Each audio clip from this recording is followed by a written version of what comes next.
युद्ध करो अमेरिका, रूस चीन का खुला चैलेंज। लगभग 3.5 साल से ज्यादा की जंग में ऐसा पहली बार हुआ है कि अमेरिका रूस से सीधी जंग के लिए उतावला है। हैरानी की बात तो यह है कि रूस ने यूक्रेन के साथ साथ नेटो और अमेरिका को चौंकाते हुए चीन के साथ समंदर में मोर्चा खोल दिया है। घातक मिसाइलें, परमाणु पनडुब्बी और बम वर्षकों के साथ रूस और चीन ने अमेरिका को खुले तौर पर चैलेंज किया है कि अगर हिम्मत है तो फिर युद्ध करो। दूसरी तरफ यूक्रेन ने रूस के कई इलाकों पर जबरदस्त पलटवार करते हुए ड्रोन हमले किए हैं। लेकिन दिक्कत यह है कि रूस ने यूक्रेन के पलटवार पर ऐसा भीषण पलटवार किया है कि पूर्वी यूक्रेन के चीथड़े उड़ गए हैं। राजधानी कीव में ही दर्जनों लोग मारे जा चुके हैं, जबकि दूसरी तरफ ज़ेलेंस्की और ट्रंप को लगता है कि रूस पर सख्त प्रतिबंध लगाकर उसे काबू कर ले। अगर जमीन पर देखा जाए तो यूक्रेन को रूस बुरी तरह से रौंद रहा है। पिछले 24 घंटे में ही रूसी सेना ने 1250 से ज्यादा सैनिकों को मार डाला है। ऐसे हालात में अब ये दावे किए जाने लगे हैं कि रूस और अमेरिका के बीच बड़ी जंग हो सकती है, और अगर ऐसा हुआ तो तीसरे विश्व युद्ध को कोई नहीं रोक सकता।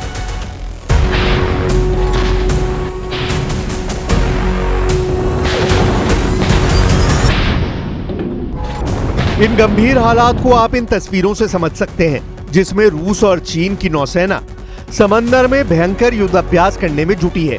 रूस और चीन का ये युद्धाभ्यास साबित करता है कि दोनों देश अमेरिका और नेटो को सीधा चैलेंज कर रहे हैं। अगर हिम्मत है तो युद्ध करो।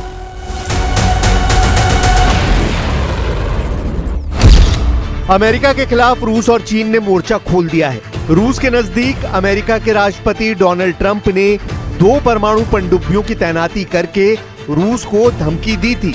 रूस ने ट्रंप के इस फैसले पर कोई सीधी टिप्पणी तो नहीं की, लेकिन रूस ने चीन के साथ मिलकर नौसैनिक अभ्यास शुरू कर दिया है। ये नौसैनिक अभ्यास रूस और चीन के बीच के जापान सागर में हो रहा है। ये जानकारी रूसी नौसेना के प्रशांत महासागर बेड़े ने दी है। रूस चीन का समंदर में शक्ति प्रदर्शन अमेरिका और नेटो के होश उड़ा रहा है। युद्धपोतों की संख्या के लिहाज से चीन की नौसेना इस वक्त विश्व की सबसे बड़ी नौसेना है, जबकि रूसी नौसेना दुनिया में तीसरे नंबर पर आती है। रूसी प्रशांत बेड़े के हवाले से बताया गया है कि रूसी और चीनी नौसेनाएं निर्धारित संयुक्त अभ्यास के तहत जापान सागर में तोपखाने और पनडुब्बी रोधी अभ्यास कर रही हैं। यह अभ्यास डोनाल्ड ट्रंप द्वारा पूर्व रूसी राष्ट्रपति दिमित्री मेदवेदेव की टिप्पणियों के जवाब में है। उचित क्षेत्रों में 2 परमाणु पनडुब्बियों को तैनात करने का आदेश दिए जाने के 2 दिन बाद हो रहा है। हालांकि चीन रूस के साथ मिलकर अमेरिका के साथ साथ जापान को डराने की कोशिश में जुट गया है। इसके लिए चीन ने पहली बार अपनी क्लो क्लास की हमलावर सबमरीन को रूस भेजा है। चीन और रूस दोनों की नौसेनाएं इस समय जापान सागर के पास 1 अगस्त से संयुक्त नौसैनिक अभ्यास कर रही हैं, जो 5 अगस्त तक चलेगा। चीनी सबमरीन के साथ 2 बेहद शक्तिशाली मिसाइल डिस्ट्रॉयर, 1 सप्लाई शिप और 1 सबमरीन बचाव जहाज भी रूस के व्लादिवोस्तोक बंदरगाह पहुंचा है। रूस और चीन के इस संयुक्त अभ्यास को अमेरिका और जापान के साथ चल रहे उनके तनाव से जोड़कर देखा जा रहा है। रूस के निकट 2 परमाणु पनडुब्बियों की तैनाती की अमेरिका के राष्ट्रपति डोनाल्ड ट्रंप की घोषणा पर रूस ने कुछ नहीं कहा है, लेकिन उसने चीन के साथ मिलकर नौसैनिक अभ्यास कर रहा है। Наши войска наступают по всей линии боевого соприкосновения, по всей, и в приграничной зоне, и в Донецкой республике, в Луганской, и Запорожье, и в Херсоне. Везде, на всех участках, где-то больше, где-то меньше, но позитивная активность. Благодаря, конечно, мужеству и героизму наших ребят. रूसी दावों के मुताबिक पिछले 24 घंटों में यूक्रेन के 1250 से ज्यादा सैनिक रूसी हमलों में मारे जा चुके हैं, जबकि पूर्वी यूक्रेन के कई बड़े शहरों पर रूस का कब्जा हो चुका है। Donetsk, Kharkiv, Sumy, Chernihiv, Zaporizhzhia, Kherson, Luhansk पर रूसी हमलों से ज़ेलेंस्की सदमे में चले गए हैं। अमेरिकी राष्ट्रपति डोनाल्ड ट्रंप की धमकी के बावजूद रूस यूक्रेन में तबाही मचाने से पीछे नहीं हट रहा है। कल रात रूस ने एक जेल और अस्पताल पर ग्लाइड बम और बैलिस्टिक मिसाइलों से हमला किया। जिसमें 22 लोगों की मौत हो गई।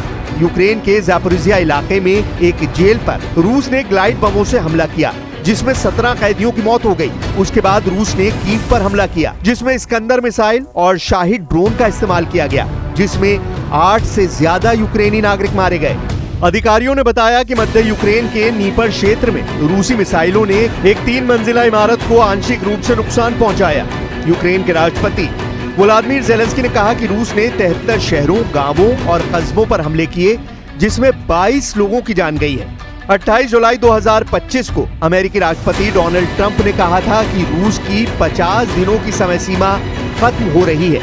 अगले 10 से 12 दिनों में व्लादिमीर पुतिन को युद्ध विराम करना होगा। स्कॉटलैंड दौरे के वक्त डोनाल्ड ट्रंप ने कहा था कि वो व्लादिमीर पुतिन की ओर से बहुत निराश हैं। Наша Харківщина. Теж російські удари, теж втрати. Донеччина щодня удари. Росія абсолютно не звертає уваги на всіх у світі, хто прагне закінчити цю війну. Тільки вчора була дуже потрібна заява президента Сполучених Штатів Америки Трампа.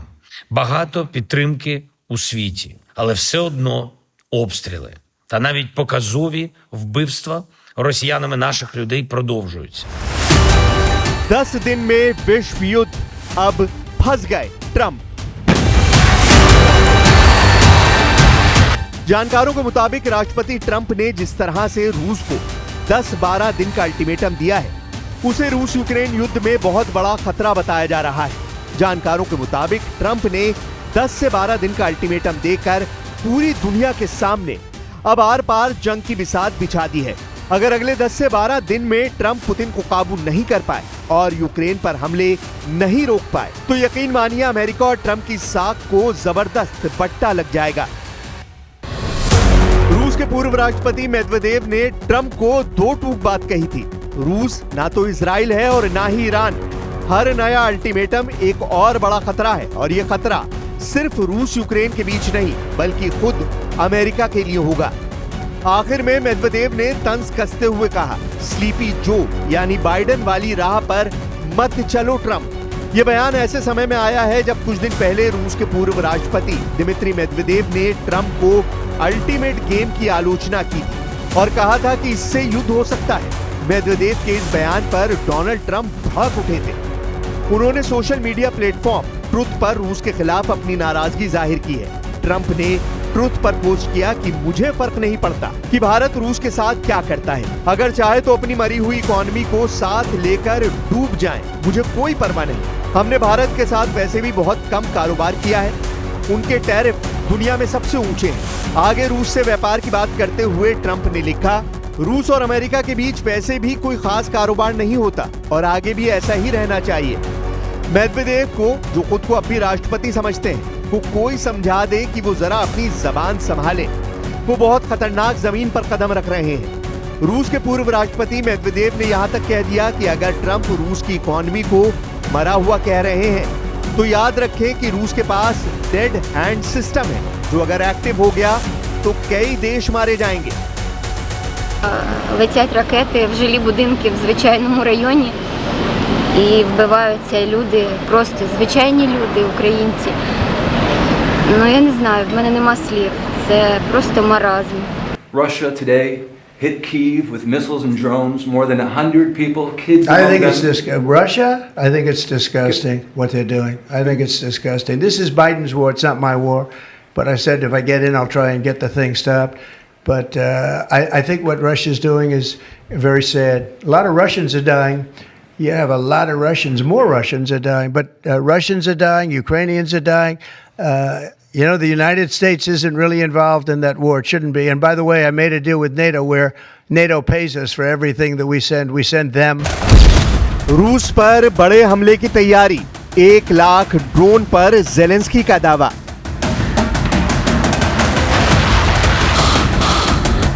यकीन करना मुश्किल है, लेकिन ये 100% सच है कि रूस यूक्रेन युद्ध में आत्मघाती ड्रोन ब्रह्मास्त्र साबित हुए हैं। रूस ने ईरानी ड्रोन शाहिद 136 से हजारों हमले पिछले 41 महीने में यूक्रेन पर किए हैं। यूक्रेन की तबाही और बर्बादी में रूसी ड्रोन ने यूक्रेन के एयर डिफेंस की कमर तोड़ कर रख दी है। हालत यह है कि खुद ज़ेलेंस्की ने मीडिया के सामने बयान दिया है कि रूस ने 24 फरवरी 2022 से अब तक यूक्रेन में 28,743 ड्रोन से हमले किए हैं। इससे आप अंदाजा लगा सकते हैं कि रूस ने कैसे बेहद सस्ते आत्मघाती ड्रोन से यूक्रेन के अरबों डॉलर के एयर डिफेंस को न सिर्फ तबाह कर डाला, बल्कि यूक्रेनी सेना और सैनिकों पर काल बनकर टूट पड़े। इधर यूक्रेन ने भी रूस के खिलाफ ड्रोन वॉर शुरू कर चुका है। दावा किया जा रहा है कि यूक्रेन यूरोप के साथ साथ अपने बलबूते पर हर दिन हजारों ड्रोन बना रहा है ताकि रूस के हमलों को रोका जा सके और रूसी सेना और इलाकों पर हमले किए जा सके। जरा देखिए यूक्रेन ड्रोन युद्ध की कितनी भयानक तैयारियां कर रहा है। यूक्रेन के राष्ट्रपति ज़ेलेंस्की के बयान के मुताबिक इस वक्त यूक्रेन की सैन्य ड्रोन फैक्ट्रियों को युद्ध स्तर पर ड्रोन बनाने का टारगेट दे दिया गया है। खबरों के मुताबिक रूस को ईरान से मिले शाहिद 136 ड्रोन को रोकने के लिए ज़ेलेंस्की ने इंटरसेप्टर ड्रोन यानी रूस के आत्मघाती ड्रोन को मारने के लिए इंटरसेप्टर ड्रोन बनाने के सख्त आदेश दिए हैं। यूक्रेनी मीडिया के मुताबिक ज़ेलेंस्की ने आदेश दिए हैं कि यूक्रेन की ड्रोन फैक्ट्री हर दिन 500 से 1000 इंटरसेप्टर ड्रोन का उत्पादन करे। बेहद सख्त आदेश में ज़ेलेंस्की ने साफ कहा है कि हर दिन 500 से 1000 इंटरसेप्टर ड्रोन बनाने होंगे और इन्हें बनाने वालों पर सख्त जिम्मेदारी तय होगी। ज़ेलेंस्की ने माना है कि हर दिन 500 से 1000 ड्रोन बनाना बेहद चुनौतीपूर्ण है, लेकिन फिर भी उन्हें यूक्रेन की ड्रोन फैक्ट्रियों को ड्रोन बनाने के लिए झोंक दिया है। Оборони доповів про надходження допомоги від наших партнерів. Ми забезпечуємо надійний рух зброї для українських воїнів. Я доручив готувати технологічну ставку. І саме по дронах є затверджений план вийти на кількість 500-1000 перехоплювачів на добу. Це дуже непросто. На добу визначений термін. Це персональна відповідальність усіх залучених наших посадовців. इधर रूस भी यूक्रेन के ड्रोन हमलों को अपने लिए बेहद खौफनाक खतरा मानकर चल रहा है। हम आपको 1 जून 2025 का वो यूक्रेन ड्रोन हमला दिखा रहे हैं जिसमें रूस के 5 एयरबेस तबाह हो गए थे। 1 जून 2025 को जिस तरह से रूस में घुसकर यूक्रेन ने ट्रकों में रखे सैकड़ों ड्रोन से रूसी एयरबेस पर हमले किए थे, उसे देखकर रूस के साथ साथ पूरी दुनिया हैरान रह गई थी। पहली बार यूक्रेनी सेना ने 1 जून 2025 को रूस पर अब तक का सबसे बड़ा घातक ड्रोन हमला किया था। उस वक्त रूसी रक्षा मंत्रालय ने पुष्टि की कि हमले रूस के 5 क्षेत्रों मरमंस्क, इरकुत्स्क, इवानोवो, रियाजान और अमूर पर यूक्रेन ने ड्रोन हमले किए थे। 1 जून को 100 से अधिक यूक्रेनी ड्रोनों ने रूस के भीतरी इलाकों में मौजूद सैन्य हवाई ठिकानों पर हमला किया था, जिसमें परमाणु हमला करने में सक्षम रूसी बमवर्षकों को निशाना बनाया गया। उस वक्त यूक्रेनी राष्ट्रपति व्लादिमीर ज़ेलेंस्की ने दावा किया था कि उन्होंने इस ड्रोन ऑपरेशन की सीधी निगरानी की थी। ज़ेलेंस्की ने उस वक्त इस हमले को साहसिक बताते हुए दावा किया था कि रूस पर हुए इस यूक्रेनी ड्रोन हमले में 117 ड्रोन का इस्तेमाल किया गया था, जिसकी तैयारी में 1 साल 6 महीने और 9 दिन लगे थे। यूक्रेन के इस ड्रोन ऑपरेशन का नाम स्पाइडर वेब रखा गया था, जिसमें यूक्रेन ने 4000 किलोमीटर दूर रूस के उत्तर में आर्कटिक सर्कल के ऊपर मरमंस्क तक हमले किए थे। 100% नेटो पर होगा हमला, पुतिन के करीबी का दावा। जो हालात हैं वो साफ दिखा रहे हैं कि रूस यूक्रेन जंग तीसरे विश्व युद्ध में बदल चुकी है। इस वक्त यूक्रेन के पास हारने को कुछ भी नहीं बचा है, जबकि दूसरी तरफ ट्रंप की शह पर नेटो और यूरोपीय देश रूस पर हमला करने की तैयारी में जुट गए हैं। लेकिन 41 महीने से ज्यादा वक्त से जंग कर रहा रूस अब नेटो और पश्चिमी देशों को अपने टारगेट पर ले चुका है। अब ऐसे हालात में अंदाजा लगाया जा सकता है कि अगर अमेरिका ने रूस पर हमला करने की कोशिश की तो तीसरे विश्व युद्ध को कोई रोक नहीं पाएगा।